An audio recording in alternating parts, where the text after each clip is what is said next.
name is Annarose Ingarra-Milch, and I'm your host. I'm also the author of Lunch with Lucille. Lunch with Lucille is an inspirational novel of how one woman was inspired and therefore inspired other women. Today, my guest is Heidi Kelly. And People Chronicles Storied Women is another way for us women to share our stories. And today, Heidi is going to share her story with us. Welcome, Heidi. Thanks. It's nice to be here. Okay. You know what's coming, right? Yep. Okay. So the question that we ask everyone who comes to Storied Women is, what is it that you want the viewers to remember or to take away from our little chat today? Basically that there's lots of good things that can come out of even bad things. So I had breast cancer twice and dealt with it, and my company was born from me having breast cancer. So good things can happen even out of bad.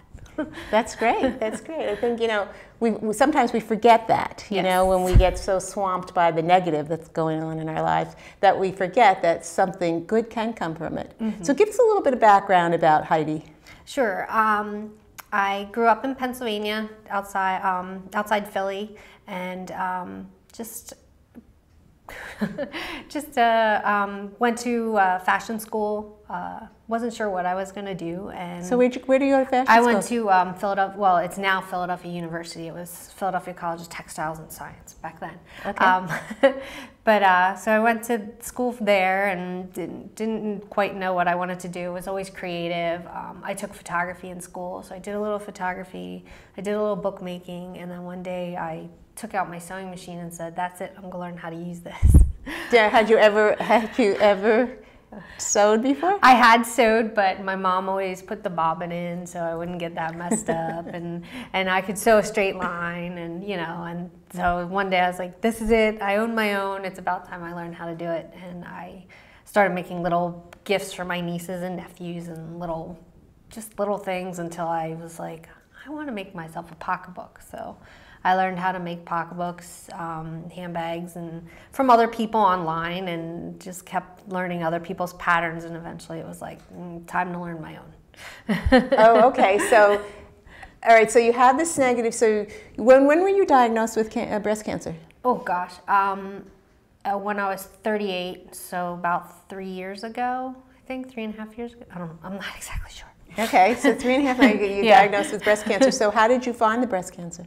I had a dent right up here, so it was kind of bizarre, and I thought it was a bruise at first, and so I let it sit there, and it never went away. And then I finally went to the doctor. It took a while for me to go. Who did you have somebody push you to go to the doctor?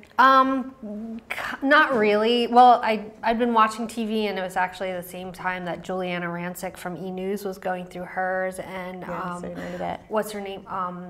Christina Applegate was also, and it kept popping up in the news, and I'm like, all right, it's about time I make that doctor's appointment.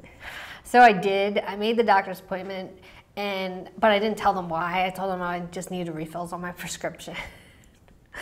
So wrong. But then I sat down with my husband after I made the appointment, and I told him, and I showed him, and he kind of freaked out, I guess.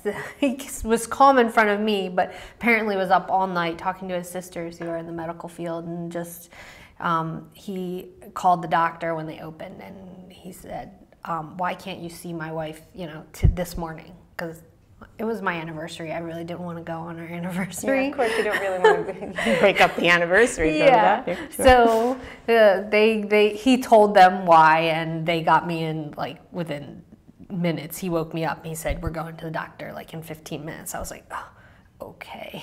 Okay, so you go to the doctor, you get this diagnosis, and then you go through your. What did you do? You have chemo? What did you have? No, the first time I did a double mastectomy, and radiation wasn't recommended, and we were on a low side of the curve for chemo helping as opposed to hurting, so we decided not to, and so just the double mastectomy with the 3 surgeries for reconstruction, so that was a lot, and then about 2 years after my first surgery, I found a little lump on my scar. They tested it, and it was back. So that was 2 more surgeries, and then chemo, and then radiation. So. Wow. So, okay. So while all this is going on, though, instead of looking at the negative of this crap that's happening, Yes. for lack of a better word, you take this and you say, well, I can do something out, I can make pocketbooks. Yeah, I was basically, I was learning in the process of kind of creating my own designs, and started, like, whenever I felt well enough to do anything, I would just sew. And I always say that my sewing machine was my therapist. So instead of like crying on the couch or something, I would just go upstairs and sew and sew. And people started really liking and responding to my bags. And one day we were out, and my husband's like, why don't we just make a go of it? Let's make it an official company, and, you know, do some research, find a coach, and let's do this. So great. So what's the name of the company? HKelly Designs. HKelly Designs, and I think, let me see what you have here. Sure. I have, this is the new wristlet, which is hold it up. totally hands-free. Yeah. So you can be Can like, you see that? Yeah. that. And then I just brought another small one. I also make bigger bags, but this one is a cute little evening bag where you just wear it like that. I don't know if you can see it. Very lovely. Very lovely. And so how has sales been? Well, they were doing well, and then I got hit with the cancer again, so I had to scale back. We were using a local manufacturer.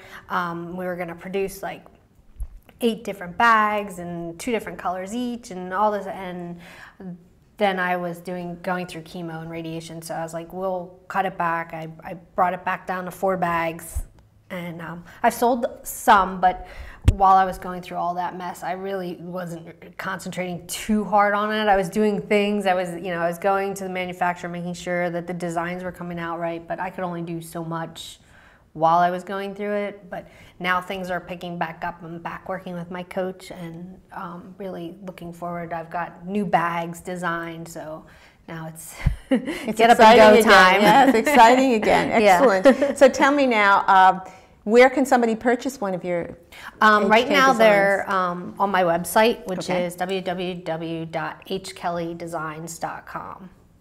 And then I do like events here and there, but like I said, I'm just now getting back into being healthy and okay to be able to lift things and do stuff. So I'm slowly getting back out there, but the online is the best place to get them. Well, I think you make it, a really good case for seeing the positive and the negative. I think that the bags that you brought today are just absolutely lovely. Thank you. And I just have a quick question, though. Mm-hmm. Why did you put the strap on it? This? Yes. 'Cause I love the idea of kind of like, this is actually a mini version of a larger one, and the larger one fits here. Like a clutch bag? Yeah, and this was kind of like this cute little evening style where if you get to it and you have to go somewhere, you can still know where your bag is instead of putting a clutch down and then all of a sudden it's gone. So this way, even if you're, just wanted to take a quick picture, it's right here. You know where it is, and you don't have to worry about putting it down somewhere. That's great. That's great. I think that's really, I think that's also very caring. When you're thinking of others when you're creating that masterpiece there. Yep. It's very nice. Thank you. Really very, very inventive. You taught yourself well. I'm sure your mother would be proud of you. Yes, she is. She is. Yeah. You're showing her up. She has lots of my bags. She does clothes. Oh, she does clothes. Yeah, I can't. Oh, yeah. You don't want to don't compete with Mom. Yeah. Let me just remind you that. Don't compete. I know. Yeah, I can't make clothes. What I try. I've made a couple of pairs of pants here and there, but clothing isn't for me. Well, I really appreciate you coming on the show today, and I think that lesson of seeing the positive in the negative, it actually looking for it. I think that's maybe what you're saying is to really go out there and look for it, make it happen, make the positive happen out of the negative. Because if you get stuck, you get stuck. It's happened to me, and it's kind of like, all right, I need it. And luckily, my husband's so super, like, he comes home from work and I say, I've had a really bad day today, and he just starts making me laugh. So it's things like that, like if you just need to and sometimes it's just get up and do something, like rather than just sit on that couch and cry, get up and do something. Well, what you have done is truly amazing, and I appreciate you coming on the show and speaking with us today. Thanks for having me. And thank you. Want to know more about who's doing what in Berks County? Check out the stories on thepeoplechronicles.com.